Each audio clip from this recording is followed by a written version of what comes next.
Halo semua, pada kesempatan kali ini kami akan membahas materi bab 11 yaitu penyusutan arsip, di mana materi ini akan kita pelajari pada mata pelajaran kearsipan, khususnya jurusan Otomatisasi Tata Kelola Perkantoran atau OTKP. Daripada kalian penasaran apa sih itu penyusutan arsip, ditonton sampai habis ya. Sebelum lanjut ke materi, pokok pembahasan kita pada kali ini yaitu mengenal penyusutan arsip dan melakukan penyusutan arsip. Pengertian penyusutan arsip. Pertama, memindahkan arsip inaktif dari unit pengolah ke unit kearsipan dalam lingkungan organisasi. Kedua, memusnahkan arsip yang telah habis retensinya dan tidak memiliki nilai guna, dilaksanakan sesuai dengan ketentuan peraturan perundang-undangan. Yang ketiga, menyerahkan arsip statis kepada lembaga kearsipan. Selanjutnya ada tujuan penyusutan arsip. Secara lebih luas, tujuan penyusutan arsip yakni sebagai berikut. Pertama, efisiensi dan efektivitas pengelolaan arsip. Yang kedua, menjamin ketersediaan arsip. Yang ketiga, menyelamatkan bahan bukti kegiatan organisasi. Yang keempat, mendayagunakan arsip. Dan yang kelima, pengawasan arsip yang bernilai guna tinggi. Selanjutnya ada prosedur dan teknik penyusutan arsip.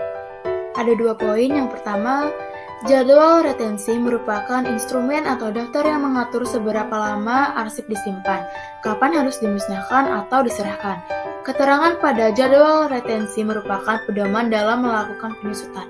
Yang kedua, teknik penyusutan arsip berdasarkan non-jadwal retensi arsip adalah penyusutan yang dilakukan oleh suatu organisasi yang tidak memiliki jadwal retensi dan tidak mempunyai program penyusutan arsip secara periodik, serta kondisi arsip organisasi tersebut tidak teratur. Tahap-tahap penyusutan arsip dikutip dari https://upma.vokasi.ac.id. Penyusutan arsip bagi organisasi pencipta arsip dapat dilakukan melalui tahap-tahap berikut. Pertama, pendataan arsip, yakni kegiatan mengumpulkan, mengidentifikasi, dan mengolah data tentang arsip-arsip pada unit kearsipan. Yang kedua, pengelompokan arsip, yakni kegiatan mengelompokkan arsip dalam unit-unit informasi termasuk dalam lingkungan kegiatan penataan arsip, pemberkasan arsip, pendeskripsian arsip, penomoran definitif dan penataan fisik arsip, penyusutan daftar pertelaan arsip atau DPA.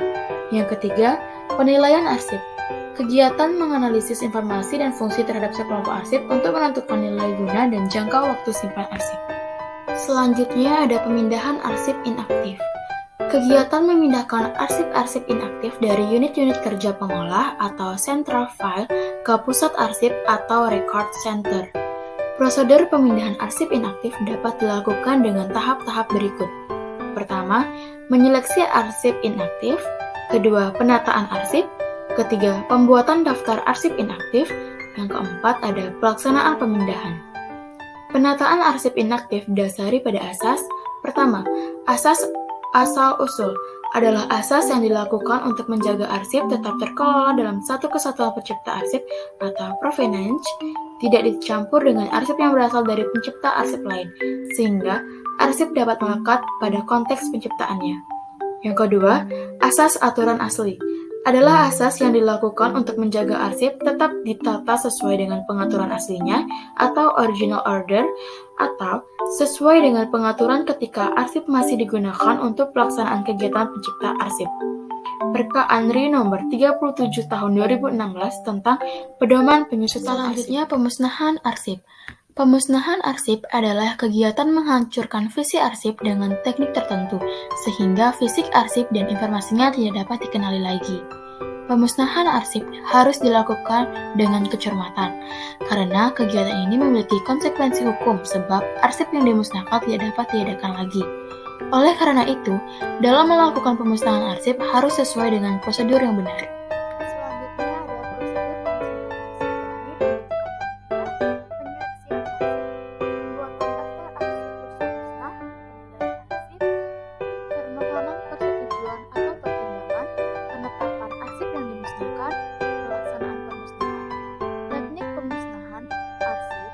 Dilakukan dengan cara-cara berikut: pencacahan, penggunaan bahan kimia, pulping, atau pengukuran.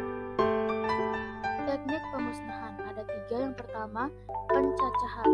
Kegiatan memusnahkan arsip inaktif berbentuk kertas dengan cara dihancurkan dihancurkan menggunakan mesin pencacah atau penghancur yang disebut dengan paper shredder. Yang kedua, penggunaan bahan kimia.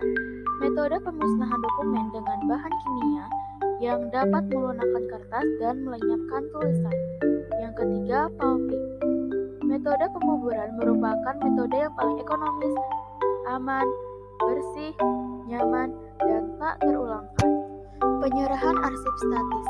Penyerahan arsip statis merupakan penyerahan arsip yang bernilai guna permanen yang telah lewat masa simpannya dan dinyatakan tidak operasional di unit penciptanya. Prosedur penyerahan arsip statis. Pelaksanaan penyerahan arsip statis harus mengikuti prosedur penyerahan arsip statis berikut ini. Pertama, penyeleksian dan pembuatan daftar arsip usul salah. Yang kedua, penilaian arsip. Yang ketiga, pemberitahuan arsip statis. Yang keempat, verifikasi dan persetujuan. Yang kelima, penetapan arsip yang diserahkan dan pelaksanaan serah. Berakhir sudah materi yang kami bawakan. Terima kasih loh ya. Tugas kita memang jauh dari kata sempurna karena sempurna itu lebih baik dari Anda dan Anda. Jangan lupa dengerin